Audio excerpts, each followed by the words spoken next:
नमस्कार, मी research analyst Amit Pande तुमच्या सगळ्यांचं प्रॉफिट इनीच्या या यूट्यूब चॅनलवर स्वागत करत आहे। आज आपण या व्हिडिओमध्ये बघणार आहे की नेक्स्ट वीकमध्ये मार्केटमध्ये कसा मोमेंटम होऊ शकते।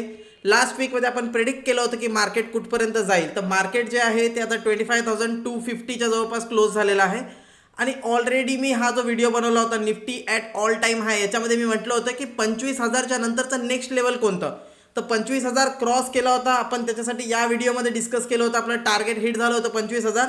तेव्हा आपण डिस्कस केलं होतं निफ्टी ॲट ऑल टाईम हाय। या व्हिडिओमध्ये पण आपण डिस्कस केलं होतं की जे नेक्स्ट टार्गेट आपलं राहणार आहे ते 25,350 पासून 25,400 पर्यंत राहू शकते। तर ही जी रॅली आता सुरू झालेली आहे 25,000च्या वर, ही कुठपर्यंत जाईल तर 350 ते 25,400 पर्यंत ही रॅली जी आहे ती कंटिन्यू होऊ शकते। तर यस, आता या वीकमध्ये आपण पोहोचलेलो आहे। इथे आपण बघू शकतो, इथे एक डेली कॅन्डलवर बॉलिंजर बँडच्या बाहेर एक कॅन्डल बनलेली आहे। तर बॉलिंजर बँड सेटअपचा एक रूल तर कंप्लीट झालेला आहे। दुसरा रूल आता केव्हा कंप्लीट होईल, जेव्हा या कॅन्डलचा लो ब्रेक होईल। जेव्हा लो ब्रेक होईल तेव्हा आपण सेल करणार, तोपर्यंत आपला सेलिंग जो आहे तो ॲक्टिवेट नाही झालेला आहे। बॉलिंजर बँड कॅन्डलमध्ये फक्त अलर्ट कॅन्डल आपली ॲक्टिवेट झालेली आहे।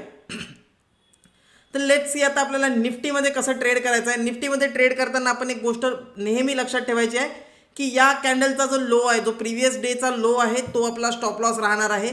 मंडे पासून जेव्हा पण मार्केट ओपन होईल, जर मार्केट वरती जात असेल, 25,235 चालू आहे, 25,250, 260, 70च्या वर निघणं सुरू केलं की आपण बाय करू शकतो। 25,200 आपला स्टॉप लॉस असणार आहे आणि आपलं जे टार्गेट असणार आहे ते 25,400 ते 25,500 नेक्स्ट वीकसाठी। 25,400 एक लॉजिकल टार्गेट मला दिसत आहे जे इथून अचीव व्हायला पाहिजे। व्हॉट इफ समजा 25,200च्या खाली क्लोज झाला, तर यस खाली आला वापस वर गेला, दॅट डझंट मॅटर। जर 25,200च्या खाली क्लोजिंग येत असेल तरच आपण जो हायचा स्टॉप लॉस असेल, तिथे जो हाय बनवेल ऑल टाईम हाय, तिथे एक स्टॉप लॉस लावून आपण सेल करू शकतो। टार्गेट 25,000 पर्यंत राहील। तर हा एक ट्रेड मी नेक्स्ट वीकसाठी निफ्टीमध्ये प्लॅन करत आहे। तर केअरफुली लक्ष द्यायचं आहे। बाय करायचं असेल तर फ्लॅट ओपन झाला, 25,250 ब्रेक केला, 25,270 ब्रेक केला की बाय करू शकतो। टार्गेट आपण 25,400 पर्यंत ठेवू शकतो। या वीकमध्ये तिथपर्यंत चालला जाईल। सेल आपल्याला 25,200च्या खाली क्लोज झाल्यावरच करायचा आहे। त्याचं टार्गेट मग खाली 25,000 आणि 24,800 पर्यंत आपण प्लॅन करू शकतो। तर हा आपला निफ्टीमध्ये व्ह्यू राहील। 5 मिनिट चार्टमध्ये मी तुम्हाला ऑलरेडी सांगितलं होतं की फ्रायडेच्या दिवशी ट्रेड करू नका, मार्केट थोडंसं साईडवेज असू शकते। तर ओपन जिथे झालं दिवसभर तिथेच राहिलं मार्केट, मार्केटमध्ये एक साईडवेज मोमेंटमच होता। आता इथे एक रेंज बनलेली आहे, तुम्ही बघू शकता वरच्या साईडला आणि खालच्या साईडला एक रेंज बनलेली आहे। खाली 25,200 ब्रेक केला तरच आपण ट्रेड करणार, वरती जे आहे 25,270 ब्रेक केला तरच आपण बाय करणार।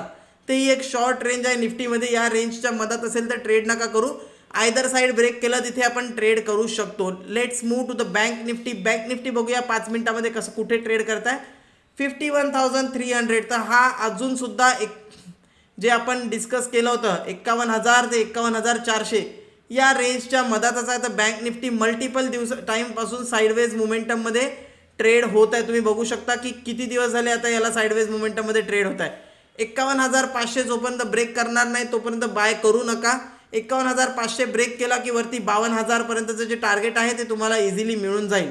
खाली डिप आला तर तुम्ही डिपवर बाय करू शकता। Any dip towards 51,100 to 51,000 would be bye.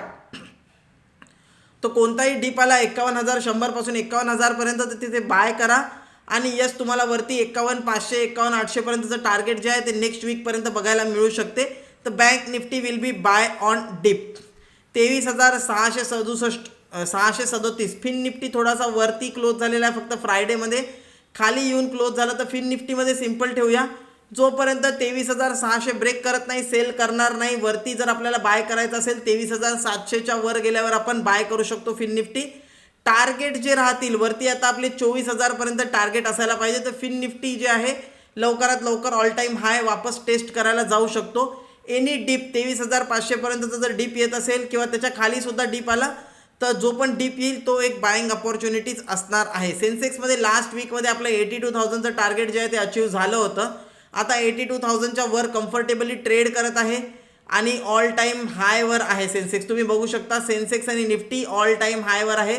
तर सेन्सेक्स जर थोडाफार खाली आला, डिप आला याच्यामध्ये 82,000 पर्यंत, would be a good buying opportunity. 81,500चा स्टॉप लॉस आणि वापस जे आहे आपण 82,500 ते 700 आणि 83,000 पर्यंतचं टार्गेट नेक्स्ट वीकमध्ये बघू शकतो.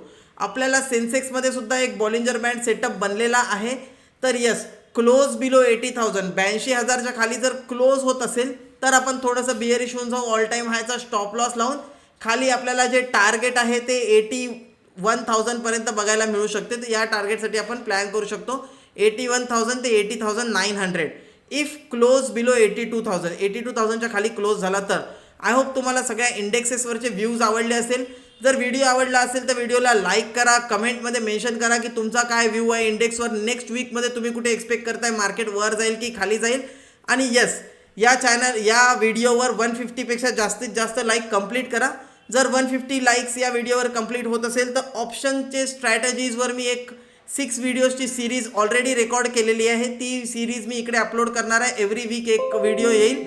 तर डेफिनेटली तुम्हाला जर लवकरात लवकर ती सिरीज बघायची असेल तर चॅनलला सबस्क्राईब करा आणि व्हिडिओला लाईक आणि शेअर करा. भेटूया नेक्स्ट व्हिडिओमध्ये. तोपर्यंत बाय बाय.